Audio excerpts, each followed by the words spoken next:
پاک نے فرمایا 3 کام کرو تمہیں فائدہ ہوگا.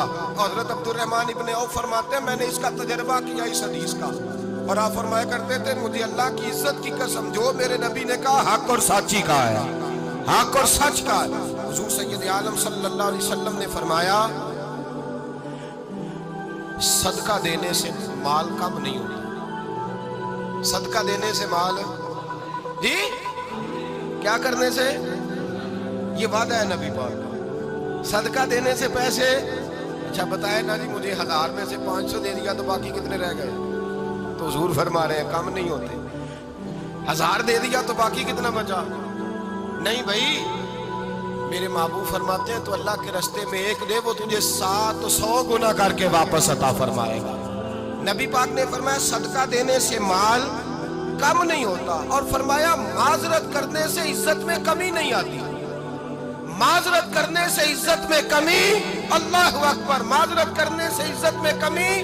اور حد کر دی میرے حبیب نے, فرمایا تو رب کی رضا کے لیے عاجزی کر, تیرے نبی کا وعدہ ہے اللہ تجھے عزت عطا فرما دے گا. تو جھک جا اللہ کی رضا, عاجزی اختیار کر, سادگی اختیار کر, سادگی عاجزی کر, تجھے اللہ 2 باتیں اس میں شاہ, ایک معذرت کر غلطی ہو جائے, اور دوسرا پہلے عاجزی کی بات سنیں. حضرت عمر بن عبدالعزیز بادشاہ تھے, سوئے ہوئے تھے, غلام بھی پاس آرام کر رہا تھا, مہمان بھی آئے تھے. غلام کی ڈیوٹی تھی ہر وقت حضرت کے پاس رہنا. اب سوئے ہوئے دیر ہو گئی, غلام بیچارہ تھوڑا تھوڑا اونگ آتے آتے سو گیا. حضرت چراغ روشن تھا, کچھ لکھ رہے تھے, مہمان بیٹھا تھا, خادم سو گیا. اب چراغ نہ آہستہ آہستہ گل ہو گیا, بجھ گیا. حضرت اٹھے, بوڑھے آدمی تھے, چراغ صحیح کرنے. مہمان کہنے لگے حضور میں نہ کر دوں, میں نہ کر دوں. کہنے لگے نہیں تم مہمان ہو, مہمان سے خدمت نہیں لی جاتی. اس نے کہا غلام کو جگائیے. فرمانے لگے ابھی تو بیچارہ سویا ہے اور نیند سے بیدار کر دوں. خود گئے, اس میں تیل دوبارہ ڈالا, بتی ٹھیک کی, جلائی, واپس آ گئے. وہ مہمان, اب بادشاہ کا مہمان بھی تو کوئی بادشاہ ہی ہوگا نا. کہنے لگا حضور آپ اپنے کام خود کرتے ہیں, کیا لفظ ہے, کیا حسن ہے, اور 2 جملوں میں کیا تاثیر ہے. آپ فرمانے لگے ہاں میں اپنے کام خود کرتا ہوں. جب میں گیا تھا تب بھی عمر بن عبدالعزیز ہی تھا, اور جب چراغ صحیح کر کے واپس آیا ہوں تو پھر بھی عمر بن عبدالعزیز ہی ہوں. میرے اندر کوئی تبدیلی آئی, میں وہی ہوں جو گیا تھا. حضرت سیدنا فاروق اعظم رضی اللہ تعالیٰ عنہ فرماتے میں بیٹھا تھا, اور ابھی 3 دن ہوئے تھے نبی پاک صلی اللہ علیہ وسلم کے وصال ظاہری کو. میں بیٹھا ہوا, 2-3 بچیاں آ گئی, اور حضرت ابوبکر صدیق رضی اللہ تعالیٰ عنہ کے سامنے آ کے بیٹھ کے رونے لگی. جناب صدیق اکبر رضی اللہ تعالیٰ کا بچیوں روتی کیوں ہو؟ تو کہنے لگے آپ خلیفہ بن گئے ہیں. جب سے ہمارے ابا کا انتقال ہوا تھا ہمارا ذریعہ معاش یہ تھا کہ ہم نے بکریاں رکھی ہوئی تھی. آپ روز آتے تھے, بکریوں کا دودھ دھوتے تھے, ہم پی لیتی تھی, بیچ کے گزارا بھی کر لیتے. اب آپ تو خلیفہ بن گئے, کون آیا کرے گا؟ تو حضرت ابوبکر صدیق فرمانے لگے تمہیں پتہ ہے جو خلیفہ ہوتا ہے وہ تو خادم ہوتا ہے قوم کا, میں آیا کروں گا. حضرت ابوبکر صدیق روزانہ اٹھتے عصر کے بعد اور جاتے, خلیفہ ہونے کے باوجود ان بچیوں کی بکریوں کو پکڑتے, دودھ دھوتے, ان کے گھر میں دے کے آتے. حضرت فاروق اعظم جب بھی دیکھتے تو کہتے ابوبکر تو پیچھے آنے والوں کے لیے رستہ بڑا مشکل کر رہا ہے, بڑا مشکل کر رہا ہے. جگر راہ وفا میں نقش ایسے چھوڑ آیا ہوں, میں جس منزل سے گزرا ہوں وہ اب تک یاد کرتی ہے.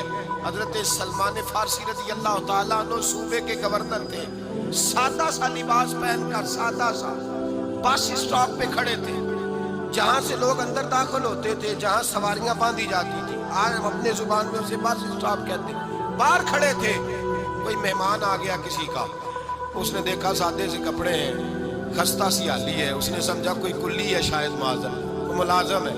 کہنے لگا خادم ادھر آؤ, ادھر آؤ. آپ قریب گئے, کہنے لگے میرا سامان اٹھاؤ. امام غزالی فرماتے ہیں جب تو علم پڑھنے بیٹھتا ہے تو یہ بھی خیال کرنا تیرے اندر تکبر کا بوٹا نہ لگ جائے, عاجزی اختیار کرنا. عاجزی, سر پہ رکھا ہوا ہے سامان. حضرت سلمان فارسی نے گورنر صاحب اس آدمی کا, مہمان کا سر پہ سامان رکھا اور جا رہے. سنو اور غور کرو, جب جا رہے تھے جو آدمی بھی ملتا گورنر صاحب ہمیں دے دے. مہمان پریشان ہو گئے, کہنے لگے حضور آپ گورنر ہیں؟ فرمانے لگے نہیں, یہ تو میرا دنیا داری کا نام ہے جو ان لوگوں نے رکھا ہوا ہے, اصل میرا نام وہی ہے جو تو نے لے کے پکارا ہے، اصل نام وہی ہے۔ تو نے کہا غلام ادھر آ، آپ فرمانے لگے پہلے میں ایک یہودی کا غلام تھا، پھر رب تعالیٰ نے فضل کیا تو میں محمد عربی کا غلام ہو گیا، رسول اللہ کا غلام ہوں، اور جب میں نبی پاک کا غلام ہوا ہوں تو اس سارے صوبے کا امام ہو گیا ہوں، تو اصل تو میں غلام ہی ہوا نا۔ دوسرا میرے نبی پاک صلی اللہ علیہ وسلم، ایک تو عاجزی سے عزت ملتی ہے، تکبر سے عزت، وہ جو بندہ جھجکتا ہے نا تیرے نیڑے جانے سے، تو کہتا ہے میری بڑی عزت کرتا ہے، وہ عزت نہیں کرتا۔ شیر کی عزت ہوتی ہے کہ خوف ہوتا ہے؟ بولے نا تو نہیں نہ ڈر لگتا ہو۔ شیر کا کیا ہوتا ہے؟ خوف، اس کی عزت نہیں ہوتی۔ تو درندہ ہے، درندوں کی بھی کبھی عزت ہوتی ہے؟ تو جو آدمی ڈنڈے کے زور پر لٹکا کے ڈنڈا اور وہ لوگوں سے عزت کرا رہا، تو بھائی یہ تیری عزت نہیں ہے، تیرا خوف ہے۔ عزت عاجزی میں ہے، انکساری میں ہے۔ اور دوسرا میرے نبی پاک صلی اللہ علیہ وسلم نے فرمایا عزت معاف کرنے میں ہے۔ عزت کس چیز میں ہے؟ بدلہ لینے میں عزت، یہ حقائق ہے۔ عزت بدلہ لینے، جس نے ایک تھپڑ کے جواب میں 2 مارے وہ باعزت نہیں، بلکہ مسند امام احمد بن حنبل پڑھی، حضرت موسیٰ علیہ السلام کوہ طور پہ کھڑے، میرے رسول پاک علیہ السلام فرماتے ہیں جناب موسیٰ علیہ السلام نے اللہ کی بارگاہ میں عرض کیا، اے اللہ ساری دنیا کہتی ہے ہم عزت والے ہیں، ہم عزت والے، من اعز عبادہ کا یا اللہ، اے اللہ تو بتا تیرے بندوں میں عزت والا کون ہے؟ حضرت موسیٰ کہتے ہیں رب کریم نے فرمایا اذا قادر غفارا، جس کے پاس بدلہ لینے کی طاقت ہو پھر بھی معاف کر دے وہ بڑی عزت والا ہوا کرتا ہے۔ جو اینٹ کے جواب میں پتھر مار سکتا ہو، جو گولی کے جواب کے اندر 15 گولیاں مار سکتا ہو، لیکن معاف کر دے وہ بڑی عزت والا ہے۔ عزت والا ہے جو معاف کرے۔ حضرت فخر جہاں دہلوی بہت بڑے درویش تھے، سلسلہ عالیہ چشتیہ کا بہت بڑا نام، اور اس صوفی کے آپ حالات پڑھیں تو رب کریم نے بڑا ہی نوازا ہوا تھا۔ دلی کی جامع مسجد کے خطیب، اور ان کی کرامت یہ تھی کہ جو آدمی آ کے سامنے کھڑا ہوتا تھا نا اسے بتانا نہیں پڑتا تھا کہ میرے دل میں کیا ہے، بتانا نہیں پڑتا تھا۔ سامنے آ کے کھڑا ہوتا تھا تو حضرت ہاتھ اٹھاتے تھے، کہتے تھے اللہ یہ بے اولاد ہے، اسے اولاد عطا کر دے۔ دوسرا آ کے کھڑا ہوا، خوشی نہیں ہو رہی آپ کو؟ دوسرا آدمی کھڑا ہوا، دوسرا آدمی، اس نے آ کے کہا دعا کے لیے سامنے کھڑا ہوا تو حضرت کہنے لگے اے اللہ بیمار ہے، وہ کہتا میرے دل میں بات تھی مجھے بتانی نہیں پڑی، اتقوا فراست المؤمن فإنہ ینظر بنور اللہ، نبی پاک نے فرمایا مومن کی فراست قلبی سے ڈرا کرو، وہ تو اللہ کے نور سے دیکھتا ہے۔